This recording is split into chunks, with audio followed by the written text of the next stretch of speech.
Hey guys, Isabel here. Welcome back to Reeled In. So last week, the first part of the two-part season finale of What If came out. And this episode was definitely a roller coaster of a ride. This episode basically explores what if Ultron was successful in creating his organic body that eventually became Vision, but now is not Vision anymore because Ultron took him over and Ultron's consciousness is in there and and I don't like hearing any other voice but Paul Bettany's come out of Vision's body, just so you all know. But in this video, I'm going to attempt to break down the things that I saw in this episode, as well as just give my thoughts and feelings on it. So let's get into it. This episode opens up with the Watcher, and unlike the other times where he is a celestial being, or when he shows up more close to the audience and more human-like, he actually seems to be faded in this scene, perhaps indicating his future in this episode when his almighty Watcher power ultimately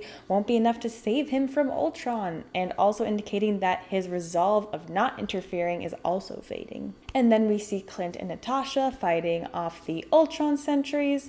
Clint has a robotic arm actually from one of the Ultron robots, and he uses this arm to shoot his arrows. Just as Bucky's metal arm has its own set of powerful abilities, Clint's aim seems to be more precise when he uses his new robotic arm. Clint's cloak is used out of the same mesh material that Natasha and Sharon used to disguise themselves and cloak their appearance. And this took me a while to get because when I first saw the episode, I was like, how is he vanishing? But he's just cloaking himself to resemble the background of his surroundings. And I feel like in regards to Clint, this episode served a purpose as to get the audience excited for the new Hawkeye series that's coming out in November. We see a lot of Clint in this episode and a lot of his abilities with his arrows, and I'm sure we're going to see a lot more of him in his new series. Obviously, it's literally called Hawkeye. Also, speaking of Clint, something I noticed a lot about his character, especially in Endgame as well as this episode, is that he sort of has a predisposition to giving up and kind of falling into despair, like a lot more than the other Avengers. Don't try to make this fun, Nat. My will to live meter is flatlining, okay? This is pointless. Which isn't like a negative or anything. Like, I just think that's his character. But I thought it was interesting to notice. During the Watcher's explanation, you see him wipe these glass shards back and forth as if he's reading a book or wiping a screen blank, which is our first hint to how he's able to view all these multi-realities and timelines. Here we see the dead bodies of the Avengers. There's Cap, Thor, and Hulk, which when Wanda first was an antagonist in the Age of Ultron, she actually showed Tony his worst nightmare, and that was all of his Avenger friends dead, including Cap's broken shield.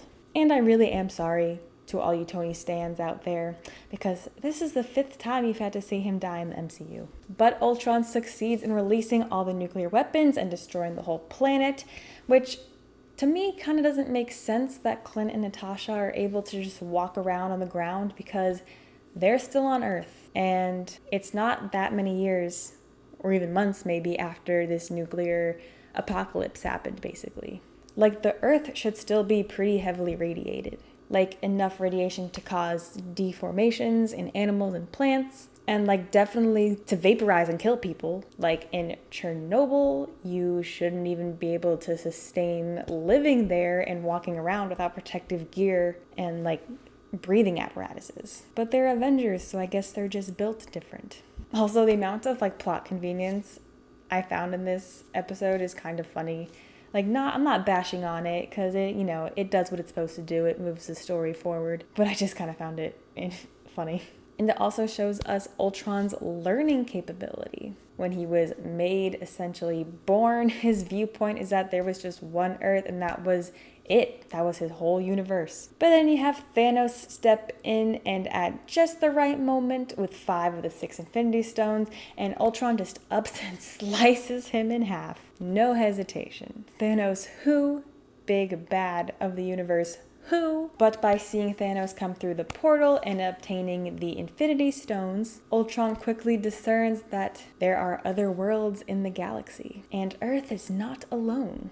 which brings him to go on and destroy all those other worlds for his ultimate purpose of peace. And we also get a look at just what a very powerful being can do with one of the Infinity Stones. Not only can Ultron use his Mind Stone precisely to slice Thanos in half, but he also melts the Infinity Gauntlet, which is made from the same material, Thor's hammer, as well as Thor's axe, essentially an indestructible item, yet Ultron melts it like it's nothing. Also, Thanos had the Soul Stone, which led me to believe that he sacrificed Gamora to get it like he did in Infinity War. But in a later scene, we see Gamora fighting with the Guardians. So how exactly did Thanos get the Soul Stone then? Did he have somebody else get the Soul Stone and get somebody else to make the sacrifice and just take it from them? Seems like a continuity issue to me. But Ultron uses the Reality Stone to create his Sentinels, and as he travels through different worlds and eventually at the end of the episode, different timelines, we finally get the backstory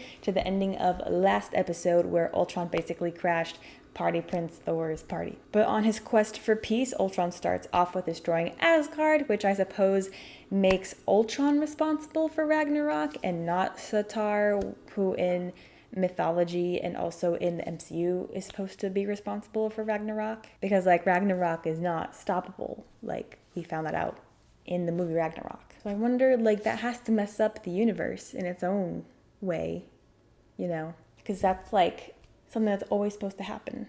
But Ultron goes to Xandar, where Captain Marvel shows up and she attempts to defeat Ultron, and she got pretty close. Notice how she uses her powers to try and crack his skull, and we see later on that Ultron actually learns from this and he does the same thing to the Watcher when he attempts to defeat him. One thing I will say about Captain Marvel though is that I do like her a lot better in this series, but I've noticed in the episodes she has been in, she still remains quite cocky and quite certain that she is the best superpowered being in the universe. So I just think that is Captain Marvel's character and maybe even a character flaw of hers. I know a lot of people didn't like that about her or about Brie Larson in the Captain Marvel movie, but you know, actors just do what they're given. So please calm down. And finally, Ultron defeats the whole universe, at least in this timeline. The Watcher appears over Ultron's shoulder, and the Watcher seems very diminished, indicating that he is no longer one of the ultimate multiverse beings, and pretty soon Ultron, who is front and center on the screen, will become the ultimate power who tries to defeat the multiverse. One thing I also noticed here is that the Watcher seems to be reading from a script. He doesn't actually realize what's happening until it happens right in front of him. He became aware of the... I see you. It's quite obvious that Ultron can hear the Watcher speaking, and yet the Watcher does not shut up, and he only notices when it's too late that Ultron can see and hear him. Alone. Who said that? Basking in the boundless silence of his universe, Shut up, shut up, shut up! Ultron ascended to a previously unattainable level of consciousness. He became aware. As this season has progressed, I've also noticed that the Watcher's ability to discern future events has also diminished. In the earlier episodes, the Watcher told us what was going to happen and the bad things that are going to happen before they actually did happen. And then in the last episode with Thor, he only realized something was going wrong a split second before it actually did. And now he didn't realize what was happening until after it happened. And I'm still trying to discern where the Watcher is actually located. He seems to be in a sort of world between worlds kind of concept, like in Star Wars. Or perhaps he's in what I believe is called the mirror reality, or like the mirror world that we see shown in the first Doctor Strange movie. But Natasha and Clint arrive at the KGB archives, and Tasha says this about codes and machines. Hard copies are harder to steal, easier to destroy. But code is slippery. And it never dies. Yeah, I think we learned that the hard way. Which makes me think that perhaps they will not be able to destroy Ultron. Perhaps they will only be able to pacify him or maybe keep him locked up somewhere where he can't escape. I mean, there's a whole season 2 to this series, so he ain't going to be gone. by the end of next episode. As Natasha is looking through boxes, she finds the Red Guardian's shield. The Red Guardian was in the Black Widow movie as Alexei, played by David Harbour. In the movie, Alexei did not have his shield, and I believe in this timeline, the events that took place in the Black Widow movie did not happen. Yet, as Natasha's hair is still red and not blonde in this episode, but obviously she still has a past with Alexei, so she would recognize it, and I kind of just wonder how she felt when she saw it. Or maybe she was young enough where she didn't know Alexei was the Red Guardian. She just knew that Alexei was like her fake parent. I don't know. And I know that the Multiverse of Madness movie is supposed to be relatively scary, and this scene right here, I believe, is preparing us and hinting at us at just how scary it's gonna be.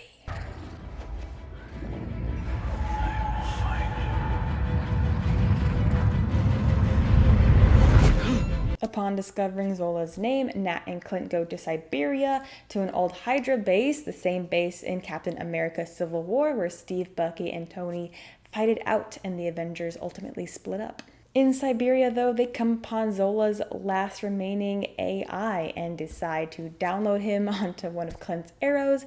And as he's downloading, he says this, which I found very funny because I definitely know he's referring to Red Skull. Well, he will not be the first genocidal megalomaniac I have had to contend with, yeah? Back in Captain America, the First Avenger. And we get a Infinity War reverse here, which I'm sure many people are happy about, that instead of Natasha sacrificing herself in a mirror image where Clint sacrifices himself and actually pulls his hand out of Natasha's grasp, just like Natasha did on Vormir in Infinity War. This scene, though, does give me goosebumps. But we get an awesome fight scene between the Watcher and Ultron.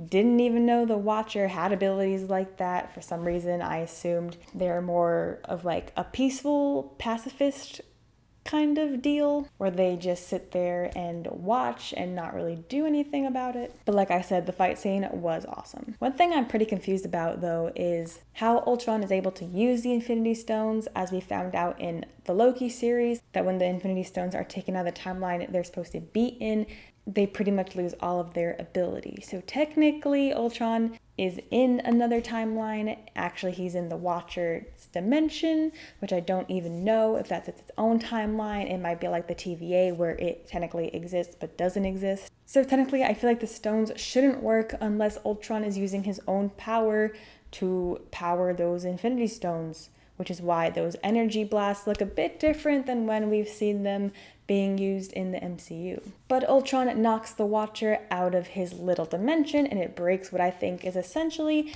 the fourth wall in this context of the series. And the glass breaks, just like how the intro for this whole season has been broken shards of glass with different fragments of different characters on different timelines. The Watcher goes back to the dimension that Doctor Strange ultimately trapped himself in, basically to ask for his help.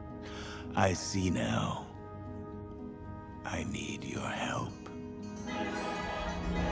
And the Watcher officially intervenes, which is kind of funny because technically he intervened earlier when he kept talking and Ultron heard him. So ultimately this whole mess is kind of his fault. I believe what was the Watcher's initially unintentional intervention is going to lead to essentially a multiverse of madness. Nudge, nudge, wink, wink. I do not believe that we are going to be able to fix this multiverse until maybe Doctor Strange 2, and that is even in question. And this makes me wonder that if the Doctor Strange we see at the end of this episode may also be in the Doctor Strange Multiverse of Madness movie, as I feel like as of right now he is the key element into trying to put this multiverse in the What If series back together. And in the next episode, I don't think they're going to succeed, and I think Ultron will actually defeat them in some way.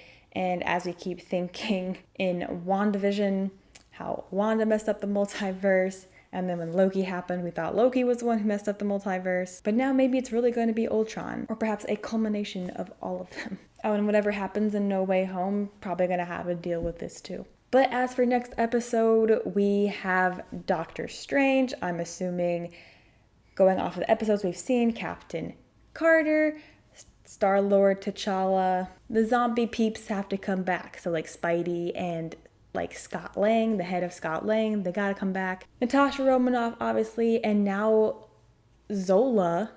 Never thought I'd have to see him again working with the good guys, but anything can happen in What If. But this episode, honestly, that was a 10 out of 10 for me. Really enjoyed this episode. I liked how it basically pulls the whole series together, and we'll continue to do that for next episode as well. Well guys, this has been my breakdown. Leave a like on the video, comment if you think I missed anything or if you saw anything interesting.